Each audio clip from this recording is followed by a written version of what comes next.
Welcome into Sports Talk with Theo Dorsey, South Georgia. Let's talk sports.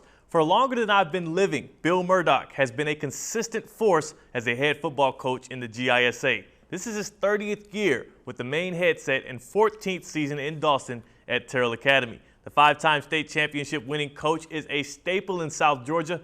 Murdock had a 6-year span where the Eagles placed in the top 4 and in the state. In 2 of those seasons, he won it all, back-to-back.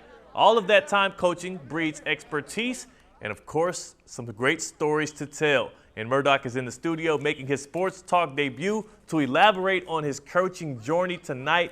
Thank you for joining us. Thank you for making the drive from Dawson. And some people may know you from your days as an assistant, right, your days as a running back at Riverview Academy, which is now Sherwood. They might know you from SGA, or currently now the head coach in this 14th season with the Terrell Academy Eagles. How does it feel to have all of that on your resume there? It's great. I've been at some good schools and been around some very good people, and I've had a great career, and just the people I've worked with have been fabulous.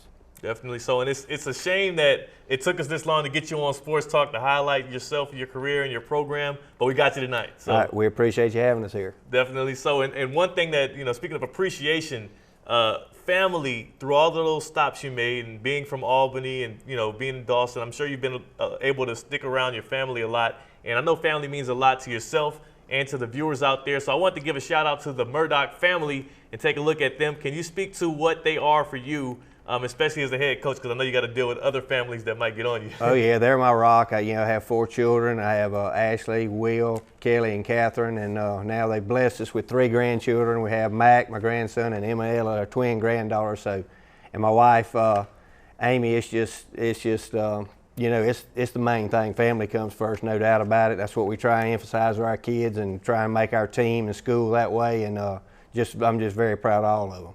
Definitely have to be, and then. You got your family there, and you got your family that you call it your football team, I'm sure, in that locker room. And for you as a head coach, not only are you, you storied and have a good career, but you've done a lot of winning. And I want to bring up, you're in the top 5 of active coaches of wins in the state of Georgia. And I want to show these active coaches, starting with Alan Chadwick, 364 with Marist, Rich McWhirter with Charlton County has 281, Alan Lowe at Deerfield Windsor right across the street, 251.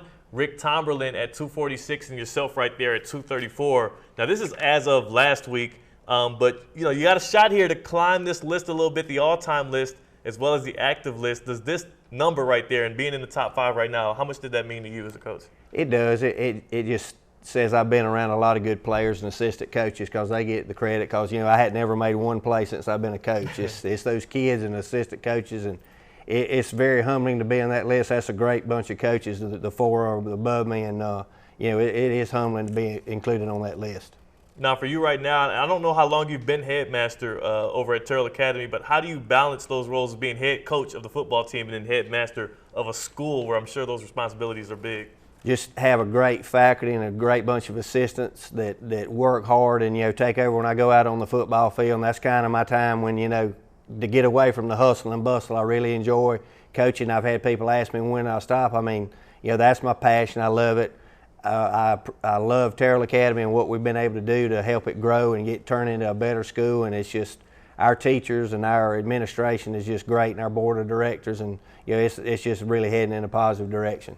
It's something else. Every coach I bring on here, they have nothing but positive things to say about the administration and teachers and whatnot. But I do believe it, because you guys get a lot of support, especially in South Georgia, especially with football. And then you got 30 years in the game, and I always have a question or two about coaches that have seen different eras of players. And my biggest question for you is, how do you communicate with the players now versus back then? I mean, if practice has to be shifted back a couple hours, or if so are you doing email? How do you get in touch with all these players? Right, we do something. I'm good friends with Coach Lowe at Deerfield, and we talk about it's funny, 15 years ago we were in a coaching room, we were talking about all the old coaches, and now me and him are like the 2 oldest ones in the room. So, we've definitely come full circle, but they help keep me younger, and they'll say some funny things at practice, because I'm definitely, definitely older now, and but we still try and stay in touch with them. I got a lot of great young coaches that work hard, and we just really enjoy being together. I'm sure you talk about that. Those are memories that you build up and I want to kind of play the throwback game for you, if you will, a do you remember type thing. And I'm going to show you a clip, and I want you to tell me what you remember about it. Now, this is 2008. You guys were gearing up for a big game, and here's what you told WALB about the team that you would be facing. Listen to the interview and tell me, do you remember which team it was that your Terrell Academy Eagles were about to face? All right. Their offensive and defensive line are bigger than probably anybody in the state other than the University of Georgia. So, and they only got one kid that goes both ways, so it's going to be a real challenge for us. All right, so you said that before a game. Do you recall who you might have been talking about? Could be Thomas Jefferson. No? I'll give you a hint. You have a tie to the school. I have a tie to the school, Southwest Georgia Academy. Southwest Georgia. So that year they had a good line, I'm assuming? They were big. They certainly were. They certainly were. Okay, cool. So a little shout out for you for your alma mater. Not your alma mater, but a place that you previously stopped at 20 16 years there. Yep. 20 years there. Yeah, I was there 20 total. 16 as head coach, right? Okay, got you. Well, that's good that you told me that, so we got those things straightened out. I got one more for you. All right. This one a little more pulling at the heart.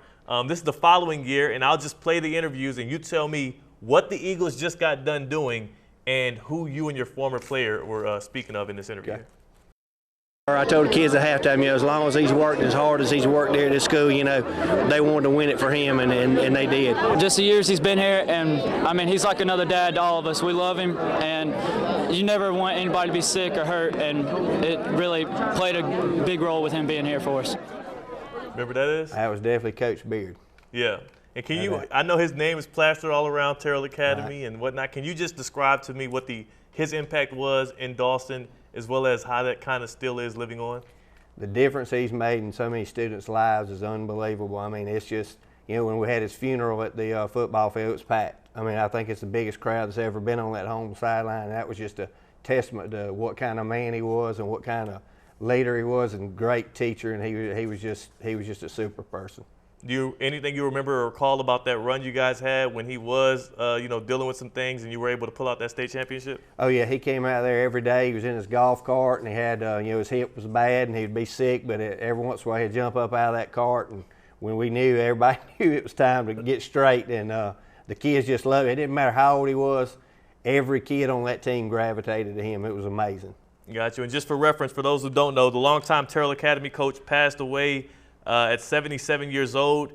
Beard spent 21 seasons as the Eagles head coach, leading the team to 3 straight state championships between 1994 and 96. He also served as defensive coordinator on those 2 teams that you coached up to a state championship. You guys worked hand in hand on those. So just wanted to make sure we honored him as well. Absolutely. I couldn't have the Terrell Academy Eagles on here without mentioning him. That's right. It's not the same without him, for sure. Definitely so. And that brings us to this as we transition into our trivia. Okay. I have a quick trivia question that I'm sure you know the answer for, but I'll give them the answer after the break. You're already the all-time winningest coach at Southwest Georgia Academy.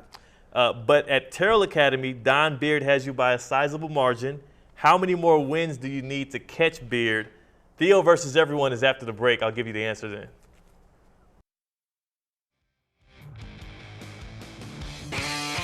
Welcome back to Sports Talk. I'm John Barron. He's Theo Dorsey. And, of course, we are joined by Bill Murdock, who is the Terrell Academy's head football coach. Coach, I appreciate you guys coming on. And what we want to really talk about, Coach, is, we went out to practice. You remember I came out there and I asked you a little bit about the preseason, how you guys were looking. But also a big thing was about your first time breaking a record, your Jenna Cuff being the first female kicker at Terrell Academy, but also the first female kicker in GISA history to get a all-state caption. So, Coach, congratulations on that. But let's take a look at just how Jenna is doing and how the Eagles are doing to prepare for their season.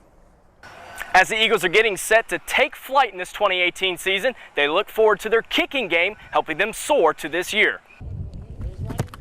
The Terrell Academy Eagles are hard at work Tuesday afternoon as they get ready for their second matchup for the 2018 season. Head coach Bill Murdock says although his team is young this season, they look forward to the challenges. We got a lot of kids playing that don't have a bunch of experience, but I feel as the season goes on, we're going to get better and better. We got a very tough schedule. We play a lot of AAA schools early, but I feel by the time we get to the region, that'll make us a lot better football team.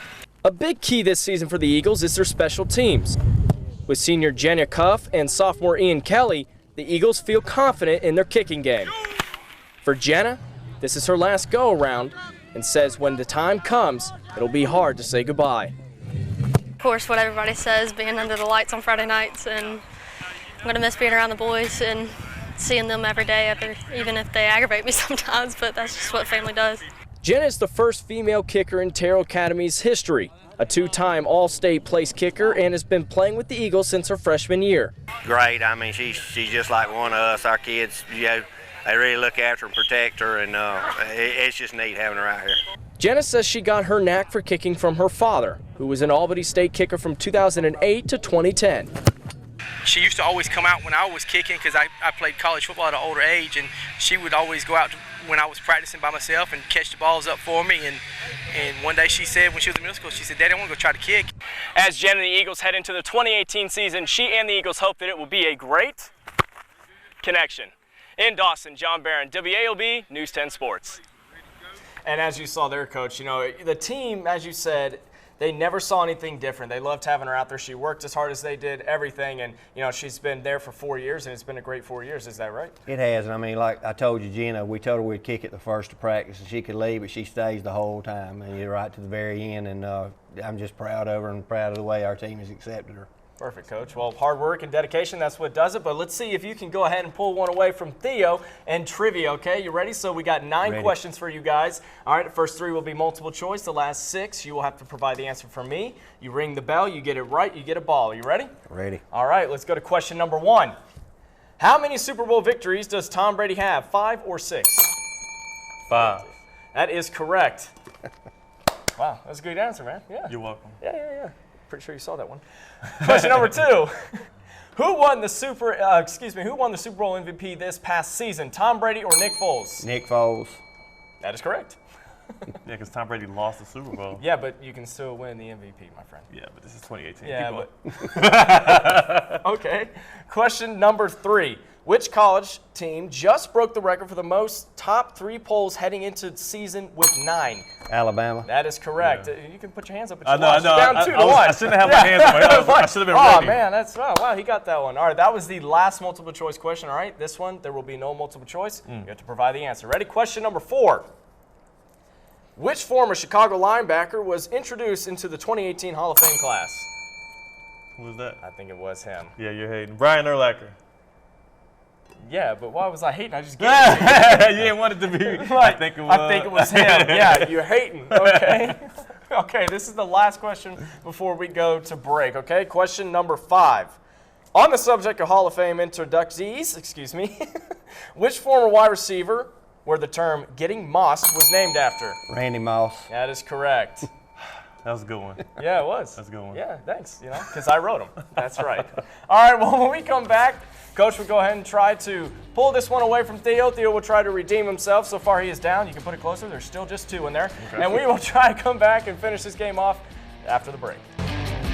Welcome back to Sports Talk. And Theo, you have a trivia question for people that you can't get an answer. I mean, you can't get any points from because you know the answer, correct? That's right. I know the answer. I gave it to him a couple breaks ago. I know you're sitting at home like, man, what's the answer? Well, Don Beard had 138 when he stepped down from being a head coach. And right now, Coach Murdock is at 89, so that would mean 49 more wins. So only a few more seasons. Maybe, piece a couple together and become all-time. Have to have some good seasons. Let's make it happen. Let's make it happen. Sounds good to me. All right, Coach. Well, let's see if we can add one more to it. So far, you are up 3-2. Let's see if you can finish it out. Ready? All right, question number 6. Which wide receiver is known for running to the center of the Cowboy star and praising God? Oh, I didn't. Praising God. Let's go Terrell Owens. It wasn't. That is correct. Oh. And it was. That was the term. I would have missed it. I had more, but see, it was to supposed to be September 24th, 2000, meeting between San Francisco and the Cowboys. Yeah, I remember the moment. Yeah. That's great. All right, question number 7. Which former Oklahoma running back was the last non-quarterback to win the NFL MVP? Adrian Peters. Let me tell you something, man. That's correct. I've been doing this now, Coach Murdock. Okay, I just want to point out something. He started doing this when he became, one more above you. So just pointing that out. Okay. I understand. But watch, the last like 2, he loses, and then he'll be like, well, I don't know what happened. It was questions. The guy that wrote them. It's my fault. All right, question number 8. Which college did RG3 attend? Come on, I'm from Texas now. How you gonna throw a Texas question in there and think I won't get it? Okay, why do I feel like you don't know? Baylor. You keep running around the circle like you did last time. Goodness I like gracious. to add the anticipation. This is TV. So people on the other screen go, he doesn't know it. He doesn't know it.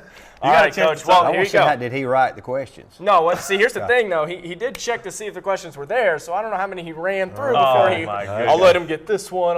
How many did you say? 3 or something? Oh, look at that. My goodness. Oh, would you look at that? Look at this. Look at this. All right, Coach. You have a chance to tie it up, okay? And then we go into overtime, which I don't have a question for that. So let's see if Coach can go ahead and win this one, though. You better come up with some. All right. Which NFL team has the longest playoff drought? Okay. NFL teams. The number 1 draft pick went to this team. Cleveland Browns. That is correct. What was And that? go ahead and What was throw that? another one in there because you just tied it up. What was that lob? That was called a hint. Oh my goodness, Joe. Well, I wanted to go, and I've been watching hard enough. Is It's anybody all right. gonna help Look. Here we go. This is the final question. It is not on there, but I'm pretty sure both of you know it because I just said it. Jenna kicked how far of a field goal in Friday night's game? 42 yarder. That is Let's go, correct. Jenna. Come That's on, what I'm talking man. about. I That's love what that I'm one talking about. too. I was thinking pro in college. He completely was just like. Sorry. Looking to the future. And I told you how far it was. That's true. Jenna got the 42-yarder That is on correct. Friday night for Terrell Academy, and we have more Terrell Academy Eagles stuff to talk about. It was a good game, you know. Enjoyed it. A good game. I got the win there, of course. We put that extra ball in there. We'll have more Terrell Academy. Oh, don't do that. Tied. We got more Eagles to talk right after the break, so stick around. Welcome back to Sports Talk. Again, we are joined by Terrell Academy's football head coach, Bill Murdock. And, Coach, again, thank you so much for being here. And really, we want to talk about this 2018 team. Let's talk about, your senior leadership. I know that you guys have 10 seniors this season, and you guys let go of quite a bit of a senior class last season as well. How is the team looking as far as people that are stepping up to the plate? We did. We lost some good seniors last year, but we have a good senior class this year, and our schedule is extremely tough. And I told our kids, just keep on fighting, and we're going to get better at the end. We'll get in the region play. That's the only thing that really counts is the region games. But I feel real good about where we're advancing, and we're getting better every day. And you do have a large junior class, so you guys have a really a young team, but you guys have something that you can build off of definitely for next year and years to come. We do, and that makes a lot of difference. Being able to, game experience is important now. The way practice is now, there's not as much contact as we used to have back in the old days, and the game experience is definitely the most important. Now, you guys, I know you're starting off the season. You had 2 tough opponents. You got another one coming up tomorrow night, Friday night, against Brookwood on the road. Playing these AAA schools, how does that prepare you going down the line? I kind of got that from Coach Seeley down at SGA. He always said play good competition early on, and it'll help you. You can play, you can schedule games against people you can beat and blow out, but then when it gets tough in the end, when it really counts region-wise and playoff-wise, it's not going to help you going forward. But we just got to keep our heads up, and our kids realize we got a chance to have a good team, and our coaches are doing a good job keeping their heads up and keeping them working hard. Now, you've been doing this for a while now. How do you make sure you balance between, cause a couple of those losses, have you ever seen the locker room get a little demoralized or start to lose their confidence in themselves because of a loss like that? I have, and you have to fight that. Sometimes I kick myself in the rear end saying I might should have taken the easier route right here, but it does help us in the end and makes us, it's not like NCAA football now. If you lose 2 games, you're out. Now they've got to be very careful what they're scheduling, and just as long as we're ready come region time, we'll be okay.